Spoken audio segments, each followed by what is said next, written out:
What's going on, guys? It's Blichter here, and today I'm going to be talking about an Ice Crash Inquisitor build that I played in 3.11 Harvest League. I played this as a league starter in Solo Self-Found, and I'm just going to go through sort of how the build works. I'm going to talk about the build generally to start, then we'll talk about the passive tree, we'll talk about gear, and we'll talk about gem links, and then I'll do some gameplay through a map. I've got a T16 rolled up, and I'll just show you how the build plays. So, to start with, Ice Crash is not an insanely strong ability, but particularly with Harvest Crafting, it is powerful enough. You can do all the content in the game. I've done Awakener 8. You can do it without dying.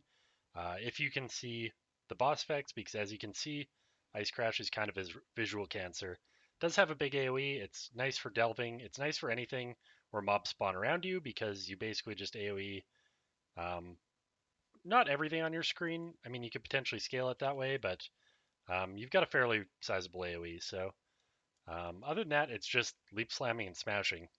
We do use 2 war cries. But yeah, that's basically sort of what you can expect out of an Ice Crash build is leaping and slamming. That's how the build plays. So start off with the passive tree. So we'll look at the ascendancies first.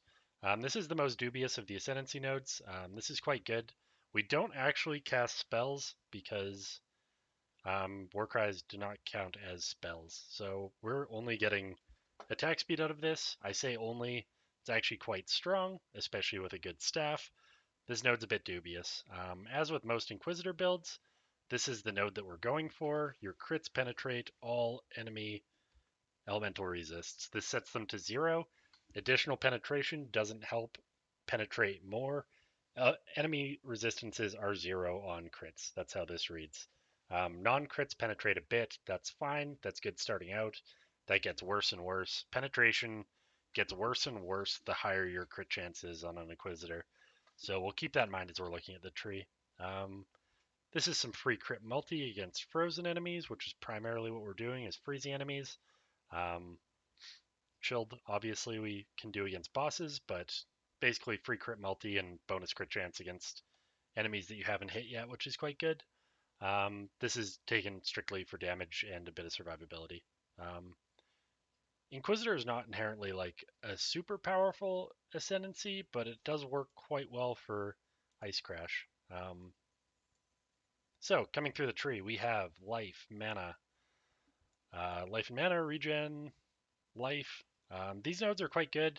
If you're lacking accuracy, which you will be almost for sure, particularly if you're playing solo self-found, these nodes are quite good. The move speed and the attack and cast speed is cherry on top, and we do need a bit of dex. This is a good source. This node is fine. Coming through here, we do take elemental damage nodes. This node is independently powerful. Like I said, the penetration isn't the best thing, but you would take this even for just 24% increased elemental damage with attack skills. Or honestly, even just for the 25% melee crit chance. Good node. Coming down here, we have life. We're a life-based build. You can see we've got 7k. These staff nodes are super, super strong. They provide block chance. This build does play best, in my opinion, with a staff. Otherwise, you're going to die a bunch. But block is one of our main sources of damage avoidance and or mitigation. So taking these nodes, in particular, this node is quite strong for the 10% chance to gain an endurance charge on crit. We crit a lot, so you actually do have endurance charge generation to some extent. 10% is quite low. We also occasionally get power charges when we're blocking, more so clearing out maps than on bosses, and I'll talk about that when we're looking at gear in terms of what you want to be perfect. Glancing blows, I'm just going to talk about this a bit because it's a super impactful node that people are pretty stoked on. And don't get me wrong, glancing blows is fantastic when you're mapping. However, however, if you're fighting a boss and you get hit by something that you shouldn't get hit by, um, not having glancing blows could save your life, and glancing blows probably won't. Depending on the boss, depending on the difficulty you're playing, blocking an attack that is going to kill you for sure, glancing blows probably isn't going to change that most of the time. Most of those abilities do high amounts of elemental damage. We don't have crazy elemental mitigation, so basically if you're going to die to something, glancing blows isn't going to change that. If you intend to play a boss killing build, for starters, you're probably not going to be playing Ice Crash. It can boss. It's not the best at bossing. It's the way that I built this is versatile. So Glancing Blows is quite good for mapping for a versatile character. If you're bossing, I would not take this. I also probably wouldn't play this build though. So some staff nodes. We are taking block where we can get it. Coming down the tree, we're a crit build, so these nodes are super strong. You can take this node if you've got the points. Life. We do take Unwavering Stance. If you haven't played a block build before, blocking does cause you to take a mini stun every time you block. Not taking that stun is super strong. That also means that we can't build for evasion, which I did sort of mess up on a couple of my pieces, but not the biggest deal. You don't want to get stunned. There's also a Pantheon option you can take that prevents getting stunned if you've been stunned recently, which is sufficient for mapping if you really don't want to take this. But I recommend taking Unwavering Stance. Coming through here, these nodes are strong. We're scaling physical damage. We'll talk about that more when we're looking at gems. Um, like I said, accuracy rating where you can get it. Attack speed, crit chance, quite good. Life, taking life. These three nodes are really, really good when you're leveling. This is one of the only sources of flat accuracy on the tree, so if your gear sucks, this is a good place to pick up a bit of accuracy if you're just missing the boss all the time, if you're missing mobs. We do use two war cries. Leap Slam is unfortunately a slam skill, which means it can exert. Um, war cries can exert your Leap Slam, which is quite bad because we want to be Leap Slamming our big Ice Crash attacks. So you do need this node. I think you can get it on belts and or rings or something as a crafted mod, but this is 1 point and we're pathing past it, so that's fine. This node is quite good. We do have one of our main sources of recovery is Leech, so this 100% increased total recovery is really good, and we are using a two-handed weapon and scaling physical damage to convert it, so quite good there. Um, Coming across, we've got these nodes, all just pretty good, pretty standard two-hand nodes. Taking these life nodes. When you're starting out with this build, you're probably going to want to path to at least this node. Ice Crash converts 100% of your physical damage to cold damage. That means that you can't use a physical damage leached as mana modifiers, which makes this one of like 2 or 3 possible sources for mana leech in the tree specifically. Um, I will talk about that later. What we end up doing to mitigate that is we anoint for this mod, which is objectively better in that you're not spending points to path to it. It's also a bit of opportunity cost because we're missing out on other anoints we could get, but this is free attack damage, generic attack damage leached as mana, which is the important thing. Um, Basically, take this node when you're starting out and get out of it as soon as you can, because other than that, it's not super strong. If you are coming this far over, I do recommend taking these two nodes as well, just because you're there. They'll help keep you alive. Coming up, Watcher's Eye. Watcher's Eyes obviously can be highly variable and subject to the amount of currency you have to spend on your build. I found this one. It has crit multi for precision, which is just a good mod on a crit build. The only reason I'm using this, it's not mandatory by any means. You can get a red jewel with life and crit multi that does exactly the same thing as this, and then you don't have to use precision. Although you probably should anyways, because it's pretty good at level 1. Some more life. Coming up, we're going to look at the top of the tree. Life. Take this node if you've got points.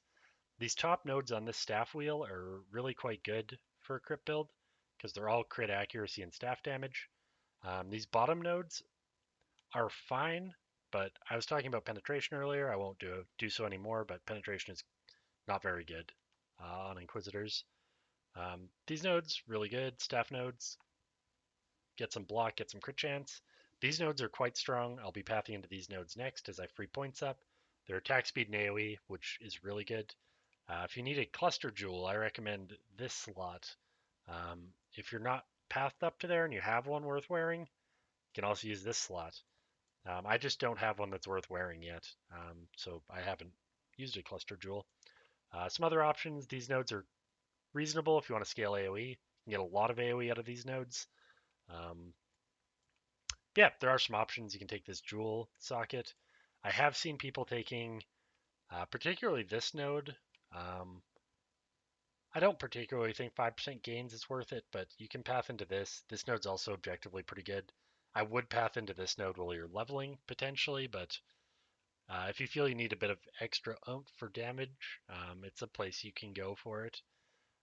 There are some other nodes you can get along the tree, but I'll leave that up to you. This is how I've got it built. Next up, we're going to go through gear, and we'll try and do that a little bit quicker than we did the skill tree. So on a hat, you're looking for accuracy. Hats can roll super high accuracy nodes. Um, Maximum power charge is not super important. You do ideally want a Warlord hat for the crit multi. You want life. You could get more life instead of a power charge. I'd probably recommend that. You could even swap out life for the Fizz taken as fire, because it's not as though we have particularly high fire resistance. But Fizz taken as X mods are quite good. So that's basically your hat. Staves. I'm going to talk about staves probably the longest of any of the pieces, but you want a high physical damage staff, which basically means percentage fizz damage and flat fizz damage as prefixes. If you can get a hybrid roll in there, that's good. I mean, it's even better. Harvest crafting enables this, particularly if you're able to fracture one of your rarer mods.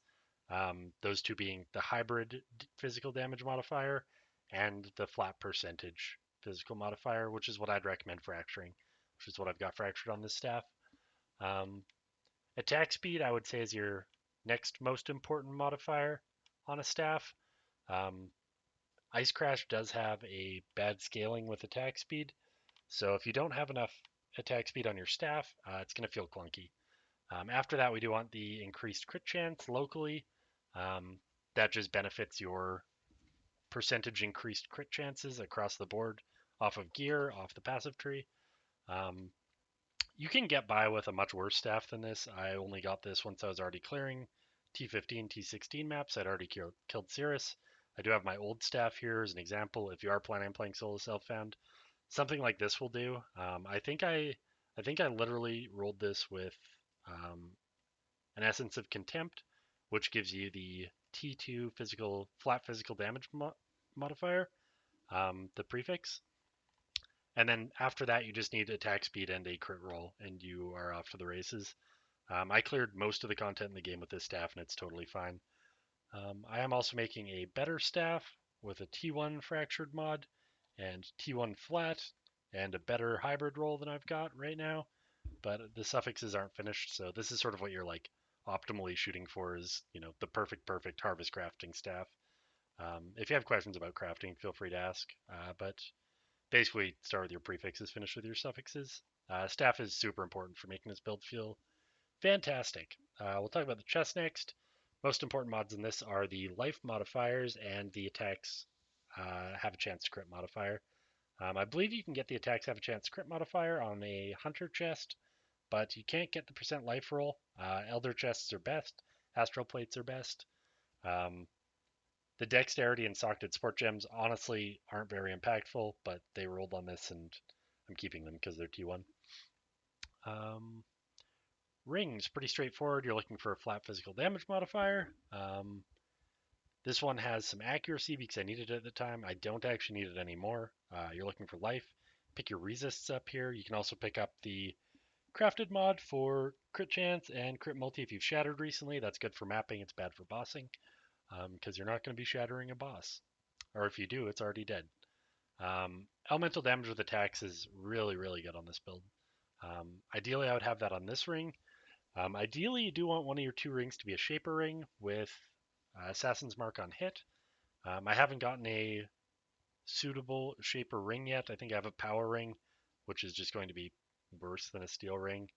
But Assassin's Mark on hit, life, flat fizz damage, and pick some resists up. That's sort of the takeaway for rings. Redeemer neck. You can roll gains fizz as extra cold. It's really good. I'm sure there are better rings or better amulets you can make. Like I said, we allocated Soul Raker on the neck piece. Accuracy, resists, and life. Rings and amulet are basically where you're picking most of that up. Gloves. If you're running a build with Leap Slam, getting the socketed gems have more attack and cast speed is really, really good quality of life. You could also get a faster attack sport gem roll on Elder Gloves. You would ideally play this as armor because we can't evade attacks because we took Unwavering Stance. But these were suitable eye level Elder Gloves that I found, so rolled them with an Essence and just worked them up from there. You're looking for life. You want the 2 attack speed suffixes, and then whatever resist you need. Belt, this is really bad and really good at the same time. So we're looking for a T1 life roll, which we didn't hit. We're looking for a T1% life roll, which we didn't hit. We're looking for a T1 life recovery rate roll, which we did hit. And then the other 2 mods for life recovery and life regen are really bad. You could make a much better belt than this, but this has all the mods I need, so I'm wearing it. You could get potentially 2 really high tier resists and perfect life rolls, and I think you could get melee damage as a prefix, and that would be way better. But this is what we're working with, but that's sort of what you're looking for. Optimally, you'll be using Elusive on crit and Tailwind on crit boots if you have access to Awakener's Orb and or playing Trade League. If not, I would say Elusive on crit is more important for survivability starting out is in a solo self-found environment. Tailwind's also super strong, so I mean you want both. You really do want both at the end of the day. So yeah, pick which one you want and then get some life and resists on it, and you're off to the races. If you can get move speed, that's good, but it's not the biggest deal depending on how you kind of like to play. If you're super comfortable leap slamming everywhere, um, don't worry about it. If you like to run places, then do worry about it. Talking about gem links, so we've got a 4-link setup in the staff. Seismic Cry and Intimidating Cry are the 2 we use. We're using those strictly for the exerts. The rest of the mods on these war cries are actually just garbage for us. So we're just using them for the exerts. We're using Second Wind for 2 charges. Lets you buff once, slam it off, and buff again and slam it off. And by that point, when you're positioning on a boss, they'll be off cooldown. We're also using Urgent Orders just for increased Warcry speed so they're not so clunky. War Banner, you can use this for increased accuracy. That's literally all it does for us. But it's also 10% mana. It's quite cheap. Grace, we're just using for Valgrace defensively. Um, yeah. Precision, I'm running this for the Watcher's Eye modifier. It's also quite strong on its own at level 1, just because it's flat accuracy and some crit chance. For 22 mana, that's quite cheap. Hatred is insanely good on this build because it's gains Fizz is cold, and we're scaling our Fizz into cold, so gaining some of it is really strong, and more cold damage, which is all of our damage, so really quite strong. Enlighten, if you're on a level 4, you could add another aura in. I would probably be adding Arctic Armor instead of War Banner, because I can drop the accuracy at this point. Herald of Purity, more physical damage, it's quite good. Ice Crash, just going to talk about the skills, stats to start with. So, first line, 100% of Fizz converted to cold. So all your Fizz is converted to cold. We can scale Fizz damage, and that's going to be best. And then we can scale cold damage, and that's going to be second best. Yeah, so we're gunning for Fizz damage, and then we're converting it to cold, and then that damage gets scaled. We do deal 280% of base damage. Basically, that means that any added damage is pretty effective. I mean, it's 280% effective. Also worth noting up at the top, attack speed is 70% of base. So if you don't have enough attack speed on your staff, this build is kind of slow and clunky. It's a slam build. I mean, I imagine they all play that way. This is the only one I've played this league, but I mean, they're slams. They're slow and clunky, and they do a lot of damage. And that's basically what you can take away from Ice Crash, except that we convert everything to cold, so worth noting. Fist of War, pretty good. Um, Basically makes your slams super chunky every now and then, is how this reads. Melee Fizz damage for obvious reasons. Elemental damage with attacks, obvious reasons. Ruthless, you could use Inspiration instead of this. I like Ruthless. Kind of personal choice there. This was the 6th link that I allocated. If you only have a 5 link, I would use that setup and leave Ruthless out. Pulverize is really good for mapping. Some extra AoE and a more multiplier on area damage. If you're finding it feeling too slow or you're bossing, take Pulverize out. I still take Pulverize out. I replace it by Inspiration support gem, which isn't as strong but doesn't have a less attack speed multiplier, so in that respect it's quite good. This is a mediocre cast from damage taken setup. You can do better cast from damage taken setups than this. Temp Chains is really good when you're leveling, if you're getting hit by stuff too much. If you're attacking too slow in particular, this can help out against packs that are scary. Probably shouldn't be running this anymore. Blood Rage, I would absolutely wear this mapping. Absolutely would not wear this bossing or on no regen maps, or even on reduced regen maps. It can be problematic. Mortal Call, this can be changed out for Molten Shell if you want. Um, yeah, that's cast when damage taken setup. You can tweak it, obviously. Leap Slam, Fortify, this is our source Fortify. It's a bit annoying. You could put Fortify in here for bossing.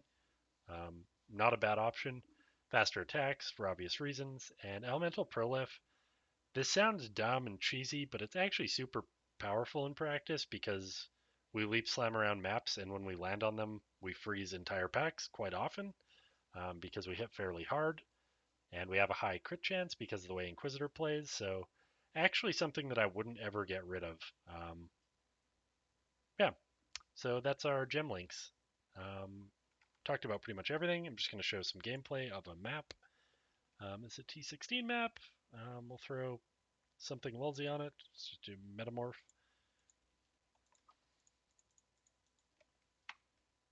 Oh, sorry. This was my past gear. This is more realistic gear that you could get. So accuracy life, number one priority with a resist on hat. This is sort of how you would roll it. I wore these gloves until like yesterday. They're not very good, but they have all the things you need. They've got some accuracy, attack speed, life, and some flat damage. They had the dex I needed, so something you could feasibly wear. The chest I wore for a long time. If you don't have a crit chance, Elder chest, something like this is fine. Just life and resists, bit of dex. And like I said, this is the staff that I pretty much beat the game with until I got the current one.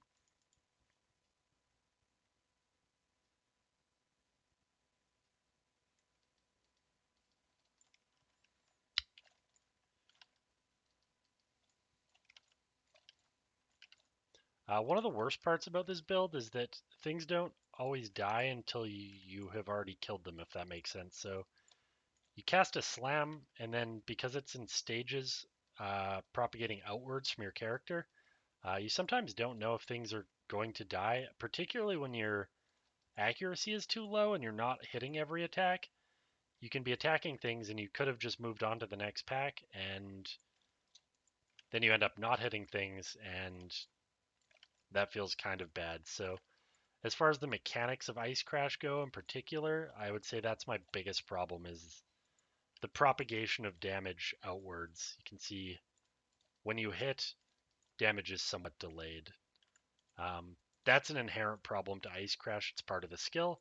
I don't think you can mitigate that um, no matter what you do. So if you're playing an Ice Crash build, just be aware that that's what you've signed up for. As you can see, we hit reasonably hard. I don't think there's any life modifiers on this map, but it's fairly frequent to one-shot bosses, temple architects, what have you.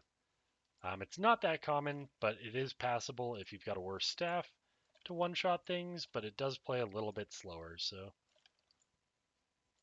be aware of that. As you can see, freeze is quite strong defensively for us. We do freeze things quite often, including bosses, even with a worse staff. So freeze is really good. That's the elemental prolif effect that I'm talking about. You can see those mobs are just freezing up. Fairly common for that to happen because we do effectively have about 100% crit chance on our first attack against enemies because of the Inquisitor mods, the Inquisitor Ascendancy mods. Um, that won't be the case when you're first starting out, but it certainly is the case by the time you've finished.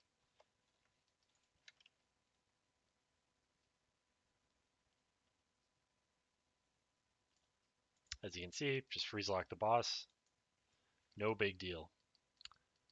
Um, One thing that I'll note is that staves have, particularly Ezomite staves, have a massive damage range. You can see on this one, damage range is 287 to 706. That's an absurdly big damage range. I'm not sure if it's the highest of any two-handed weapon, but needless to say, it's large. So the difference between a minimum roll non-crit attack and a maximum roll exerted crit attack is night and day. Um, Occasionally you'll be hitting a boss and you'll be doing no damage, and then you'll hit the boss for 10 to 15% of its health. Also a reason that I would recommend playing a Judgment Staff instead of an Ezomite Staff if it's an option. If you didn't see, Ezomite Staffs have attack damage block. Judgment Staffs have spell damage block. We are capped on attack damage, even without our Rumi's Concoction Flask up. I didn't really talk about Flasks, but they're pretty straightforward. Got a Freeze remove, a Curse remove, and Cinder Swallow, and a Rumi's. And then a Life Flask with Bleed removal, because who wants to be running around bleeding, you know? At any rate, I would, if I were making a new staff at this point in the game, I would definitely be making a Judgment Staff because our spell block is not capped and our attack block is well past capped with a Rumi's up. Spell block is a substantially rarer stat than attack block.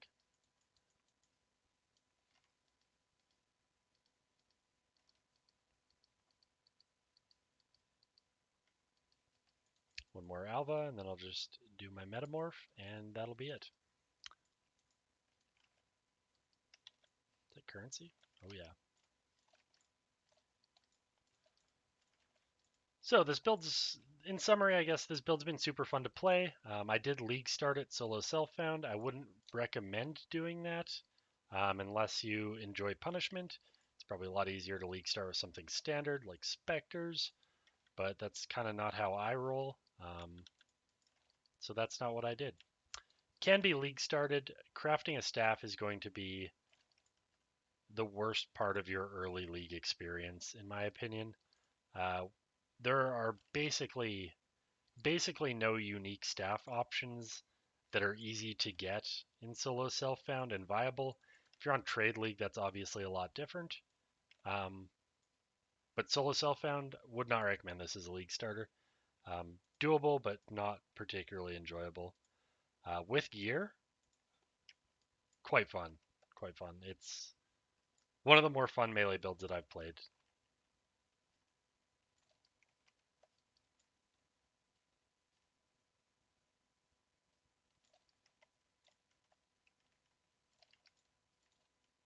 Yeah, so that's going to be about it for us here. If you have any questions about the build, about how it plays, about crafting gear for it, feel free to let me know. Absolutely. I'll answer any questions you might have. Feel free to join the solo self-found chat, Global773. You can ask any questions in there. Thanks for watching, guys. I hope you have a fun time playing your Ice Crash Inquisitor builds. Talk to you later.